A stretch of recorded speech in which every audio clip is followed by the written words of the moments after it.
So you have 24 hours to attend the interview of your dream job, and you've made your preparations by making your research and polishing your shoes, and you're so happy about the dream job you're going to have.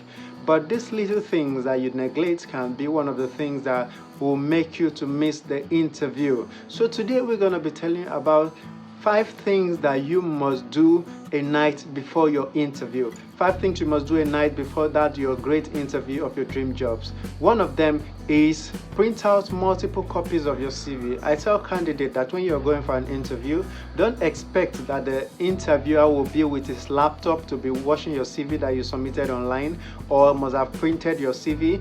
Take note that organizations try to customize the use of resources for economic benefit of their company. So they might not want to print your CV, not to waste their papers, because they don't know how many people will be called for that job. So this is what you do: print at least 5 copies of your CV.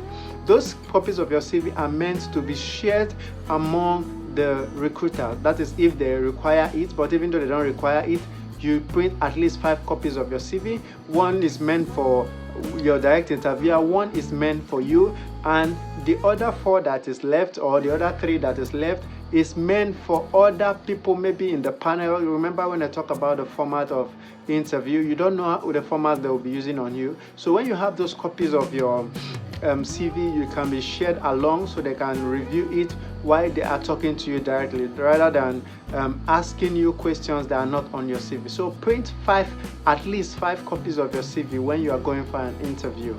Number 2, pick out your outfit. Pick out the outfit you'll be wearing for the interview, not on the interview morning or the day you want to be going for the interview that you find way how to iron your clothes or to select the kind of clothes you'll be wearing. Pick out the clothes latest 24 hours. If it's too late, let it be at least 24 hours to the day you'll be going for the interview. Make sure the cloth is ironed. Make sure it's looking professional. Check, you can dress yourself, look at yourself in the mirror. Not that when you wake up that day, you now see stain on the cloth and you feel this is not good enough for you. Make sure you've checked the cloth to be stain free. Make sure you've checked if it's cloth that is starchable. Make sure that it's very starched. Make sure your belt is well prepared. Your shoes are well polished. Everything you'll be wearing for that interview is well prepared. Not just well prepared, but make sure that they are kept in a proper place where they will be free from cockroaches, where they will be free from stains. Keep them in a separate place where if you wake up in the morning, you can just pick them up and wear, rather than getting confused that morning what to wear, what are the outfit. Because sometimes some people don't know that they have outweighted some clothes. Make sure you test the cloth on your body, how fit it is. Look at the mirror, or tell people to come and check you out before the date of the interview. So pick out the outfit you'll be wearing for the interview before that day, at least 24 hours. Number 3, figure out how you are going for the interview. Are you going by car? Are you going by road? Are you going by flight? Are you going with a bicycle, or are you going with a bike? Figure out how you'll be going. If possible, I tell people, if you'll be booking a ride, make sure you book a ride before that day.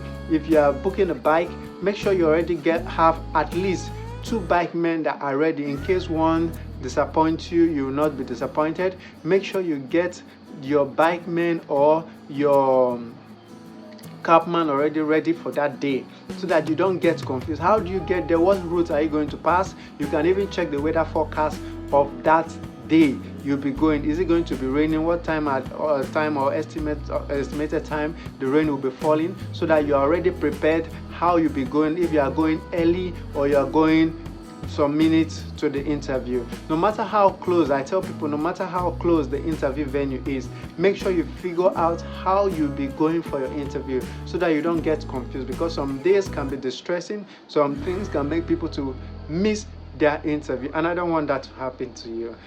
Number 4, make a cheat sheet. When I say make a cheat sheet, I mean make a sheet for that day. Like, what kind of question are you going to be asking? Don't go there and fumble. Don't go there and think that things just come up and you're just going to pick out from the lines of what the person is saying. If it comes like that, nice. But if it doesn't come, make sure you make a sheet of what you're going to be asking. Make sure you make a sheet of the place you are going to, like the company informations, the question you're going to be asking the interviewer. Make sure they are all written down. Memorize them. You may not need to look at your journal, you may not need to look at your notes when you're asking those questions, but make sure that they are memorized, and you should be asked properly. The way you speak, you can write them down. The way you answer, you can write them down. You can check out some questions online, make your research on how to answer different questions that are related to interview, or some kind of questions that can be related, or questions that can be answered. I'll be posting many other videos that comes along that will be coming. Maybe after these are videos, I'll be posting more videos that have to answer on interview questions, how to answer interview questions. So make sure you're following this page for more notifications on when our videos will be dropping. So make a cheat sheet of that day, of the next day, what you're going to be doing. Number 5, which is the last, is go to bed early. They say early to bed, early to rise. That can never be overemphasized. Going to bed early can make you to wake up earlier for the interview of that day. So when you wake up early, you'll be strong. Your mind will be reset. Not that you go to bed late because you're trying to memorize something, or you're trying to prepare for the interview, and you go to bed late. You might wake up later. Let's say the interview is 8 o'clock and you're waking up by 7 or by 7:30. No matter your distance, you may not be able to make it, or to be able to prepare quite alright the way you're supposed to do if you had to wake up earlier. So go to bed early so that you wake up earlier and go for the interview. I wish you well for whatever interview you're going for, and make sure that you apply confidence. Make sure your confidence is shown to the interviewer. Make sure you dress well, because most times your dressing gives you more confidence, and the way you speak. Make sure all these things have been rehearsed before a day for the interview. If possible, I tell people, keep someone in front of you, sit down, dress very well, and make sure you look as if you are answering questions from an interviewer. Let questions be asked to you. That's when you know that you have not really practiced. If you sit down and those questions are asked to you, you learn to answer them properly. It can also help you when you meet with your interviewer. So I pray that you don't make that mistake that you have planned to make by not preparing for the interview. So 24 hours is enough for you to prepare for your interview of your dream job. If you like this video, or this video has been helpful to you, make sure you comment, make sure you like, and make sure you also share this content, because you might just be helping your brothers or your sister. Our social media handles are displayed right on the screen. Make sure you're following us on all our social media handles, and I promise you, you'll never regret it. Thank you very much.